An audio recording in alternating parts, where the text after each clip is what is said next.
नमस्कार भाइयों। सर्वप्रथम गणेश चतुर्थी हार्दिक शुभेच्छा। आज गणपति बापा का आगमन हो रहा है, तो इस शुभ अवसर पर आप सभी को गणेश चतुर्थी की हार्दिक शुभकामनाएं। और अपने कमेंट के जरिए कुछ सवाल पूछे थे, जिसमें है सर्वप्रथम कॉटन क्रॉप के लिए खाद व्यवस्थापन जो अपन फर्टिलाइज़र देते हैं उसका मैनेजमेंट क्या है आपका, और 1 से 5 स्प्रे कॉटन क्रॉप के लिए कौन से लेने चाहिए, इस विषय पर भी आपने कमेंट के जरिए पूछा था। तो आज अपन दोनों भी सवाल आज इस वीडियो में अपन कवर करेंगे। तो देखिए भाइयों, सबसे पहले अपन बात करेंगे कि कॉटन क्रॉप के खाद्य व्यवस्थापन। तो देखिए भाइयों, मैं तो इससे पहले वीडियो में मैंने बता दिया है, लेकिन मैं 3 स्टेप में खाद देता हूँ अपने कॉटन के फसल को। तो पहले स्टेज जब 20-25 दिन का होता है तब, दूसरी बार फिर 20-25 दिन के बाद, और तीसरी बार फिर 20-25 दिन के बाद। लेकिन अब तीसरा खाद मेरा कुछ 5 या 7 दिवस लेट हुआ है, लेकिन डालना पड़ेगा अभी। अब ये दो खाद हो चुके हैं इस कॉटन के फसल को। तो मैं इस देता हूँ तरह से 3 स्टेप में, क्योंकि एक स्टेज में देकर क्या होता है कि ज़मीन से वो चला जाता है, फिर बाद में अवेलेबल नहीं होता लास्ट तक। इसलिए अपन उसको 3 स्टेज में देते हैं। पहली बार ग्रोथ के लिए, दूसरी बार अच्छे से उसका फुटाव आता है और ग्रोथ अच्छी से होती है, और तीसरी बार जब इस ऐसे फल पकने शुरू होते हैं अपने कॉटन के फसल में, तो उस फल को अच्छे से पकने के लिए अपन देते हैं।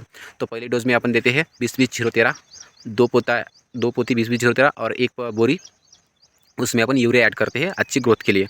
तो ये हो गया पहला डोज। और दूसरी बार में 1 पोता 20-20-0-13 उसके साथ 1 पोता यूरिया मिक्स करते हैं अपन, और ये डालते हैं अपन। और तीसरी बार में भी सेम ऐसा कंडीशन रहता है। तो पहली बार में 1 एकड़ के लिए 1 पोता, दूसरी डोज में 1 एकड़ के लिए 1 से सवा पोता, और तीसरी डोज में 1 से 1.5 बोरी अपन 1 एकड़ से हिसाब से डालते हैं। तो ये इससे अपन को अच्छा रिजल्ट मिलता है अपने ज़मीन के हिसाब से। उसमें अपन को माइक्रो न्यूट्रिएंट की अभी तक कोई ज़रूरत नहीं पड़ी। हाँ, अपन स्प्रे से देते हैं माइक्रोला जो RCF का मिलता है, वो अपन उसका स्प्रे करते हैं फ्लावरिंग स्टेज के डॉरिंग। और फ्लावरिंग स्टेज में पहले भी करे की तो चलता है, लेकिन फ्लावर स्टेज में भी करे तो अच्छा रिजल्ट मिलता है उसका। अब ये तो हो गई खाद की बात। अब बात कर लेते हैं 1 से 5 स्प्रे कॉटन क्रॉप के लिए फर्स्ट से।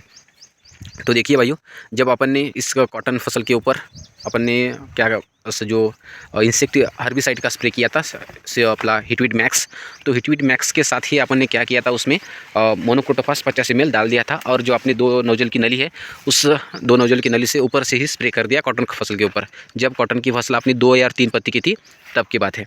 तो ये हो गया अपनी क्या बोलते हैं पहली स्प्रे। और दूसरा स्प्रे अपन ने किया, आपने वीडियो में देखा ही होगा।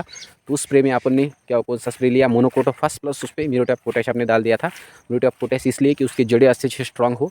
और ये मोनोक्रोटोफास जो कुछ उस शुरुआती कंडीशन में जो तेला थे, वो तेला के नियंत्रण के लिए। और मोनोक्रोटोफास आपने को अगर यूज़ किया होगा तो उसका मोनोक्रोटोफास के यूज़ से कॉटन की जो शुरुआती स्टेज में जो ग्रोथ है वो बहुत अच्छे से होती है, और इस स्टेज में भी होती है। लेकिन इस स्टेज में अगर हम मोनोक्रोटोफास का स्प्रे करेंगे तो हमको रिजल्ट तो अच्छे मिलेंगे, लेकिन क्या होगा कि इस कंडीशन में क्या बोलते हैं इंसेक्ट ज़्यादा होते हैं, तो वो क्या करता है कि अपनी फसल के जो पौधे होते हैं कॉटन की फसल के, उसे गुड़ मीठा कर देता है। तो इस प्रकार से उस पर जो इंसेक्ट का जो प्रभाव होता है वो प्रकोप ज़्यादा होता है, इसलिए इस स्टेज में मोनोक्रोटोफास का स्प्रे नहीं करना चाहिए।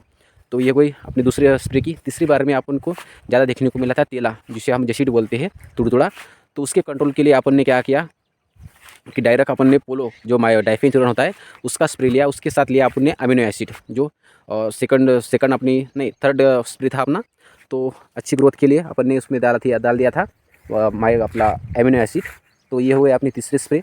और चौथी स्प्रे अभी मैंने शुरू किया है, तो उसमें अपन ले रहे हैं जो फिप्रोनिल आता है, रीजेंट नाम से आता था, अब रीजेंट नहीं मिल रहा है हमारे यहाँ पे। तो अपन ने लिया है आदामा का अगाडी, जिसमें 5% क्या बोलते हैं उसमें फिप्रोनिल है। तो वो क्या करता है, जसीड, अफीड, थ्रिप्स, वाइट फ्लाई और बोलवर्म, इन चारों का भी कंट्रोल करता है एक ही, लेकिन उसका डोज जो होता है वो अलग अलग है। अब कैसे, यदि हम अफीड, जसीड और थ्रिप्स की बात करेंगे, यानी माहू, तेला और थ्रिप्स जिसे आप चूदा बोलते हैं, तो उसके लिए 500 लीटर की टंकी के लिए 1500 ml लेने की वो रिकमेंडेशन करती है कंपनी। और सफ़ेद मक्खी और बोलवर्म के लिए 2000 ml यानी 2 लीटर 500 ml पानी के लिए पर हेक्टर के हिसाब से बताती है कंपनी। तो इस का जो डोज़ है जो वाइट फ्लाई और बोलवर्म का, तो इसका डोज़ ले रहे हैं अपन, जिससे कि अपनी यदि अपन खाली माहू, तेला और चुर्दा के लिए लेंगे तो क्या होगा कि वाइट फ्लाई और जो बोलवर्म है इलिया, उसका अपन को कंट्रोल नहीं मिलता, इसलिए अपन ने डोज बढ़ा दिया है। तो अपन 200 लीटर टंकी के लिए अपन घोल बना रहे हैं, तो उसका अपन ने डोज लिया है 800 ml। तो इस हिसाब से अपन ने ये, हाँ उसके साथ फिप्रोनिल के साथ अपन ने अपने लिया है टेबुकोनाजोल प्लस, जिसमें सल्फ़र होता है। तो इस फंगीसाइड का अपन ने यूज़ किया है, जिससे कि अपन को कॉन्टैक्ट और सिस्टेमिक दोनों तरह से कंट्रोल मिलेगा। तो अपन ने टेबुकोनाजोल लिया है और उसके साथ अपन ने लिया है प्लानोफिक्स, जो नैप्थेलिन एसिटिक एसिड, जो अच्छा प्लांट ग्रोथ रेगुलेटर है और उसका अपन को अच्छा कंट्रोल मिलता है और सस्ता भी है और इफेक्टिव भी है, और उसकी अपन जो प्लांट की जो ग्रोथ है वो भी नहीं रुकती। ये एक ऐसा पीजीआर है जिससे प्लांट की ग्रोथ नहीं रुकती। और ये यूज़ करने के लिए कंडीशन है कि अपनी सॉइल के अंदर अच्छा सा ज़्यादा से ज़्यादा मॉइस्चर होना चाहिए। तो अपन की सॉइल के अंदर मॉइस्चर तो अच्छा है, देख सकते हैं पूरी गीली गीली मिट्टी है, इतनी नमी है कि आप देख सकते हैं, देख लिया, बहुत ही इसमें मॉइस्चर है।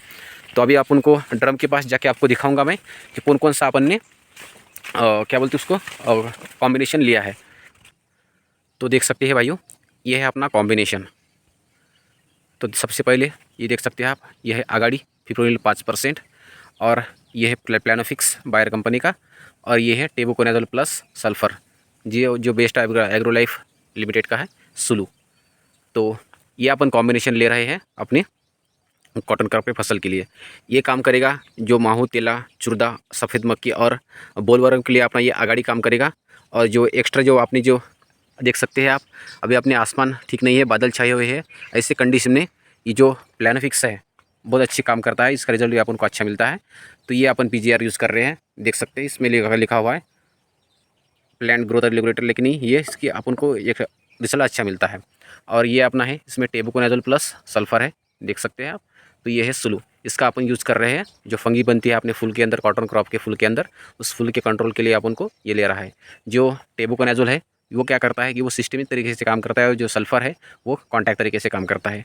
तो यही था भाइयों आज की वीडियो में। आई होप आपके सवाल का जवाब आपको मिल गया होगा। तो इससे जुड़ा आपके मन में कोई क्वेश्चन हो तो कमेंट में ज़रूर पूछिएगा। तो मिलते हैं नेक्स्ट वीडियो में। जय हिंद।